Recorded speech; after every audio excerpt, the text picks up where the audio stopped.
আগে আমি অনেকের কাছেই শুনেছি বিয়ের পরে নাকি ঘুরতে যেতে ইচ্ছে করে না, বিয়ের পরে নাকি সাজতে ইচ্ছে করে না। এসব আমাকে অনেকেই বলেছে যে তুমি বিয়ে করো তারপর বুঝতে পারবে, কিন্তু বিশ্বাস করো বিয়ে হয়েছে কিন্তু বিয়ের পরে আমার এগুলো মুড একদমই চেঞ্জ হয়নি। বিয়ের পরে আমার ভীষণ সাজতে ইচ্ছে করে, বিয়ের পরে আমার ঘুরতেও যেতে ইচ্ছে করে। আমি জানি এগুলো মুড আমার কোনো দিনও চেঞ্জ হবে না, এগুলো আমার এরকমই থাকবে, আমি যেটুকু বিশ্বাস করি আর কি। কারণ এগুলো একটা না মুড থাকা দরকার, আমার সেই মুডটা আছে, আমার ভীষণ ভালো লাগে এগুলো করতে আর কি।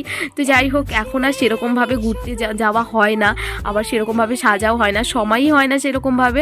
আর এখন না আমার অনেক দিন থেকেই ভীষণ বিয়ে বাড়িতে যেতে ইচ্ছে করছে, কিন্তু সেরকমভাবে বিয়ের নিমন্ত্রণই পাচ্ছি না।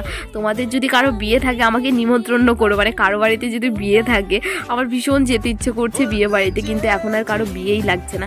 তো যাই হোক, এখন আমি স্কুলে যাব, তো স্কুল যাওয়ার আগে দেখো এখন আমি খেয়ে নিচ্ছি, ভীষণ দেরি হয়ে গেছে, তো তাড়াহুড়ো করে এটুকু খেয়ে নিলাম আর কি। তো যাই হোক, চলো আজকের ভিডিওটা এখানে শেষ করছি, টাটা।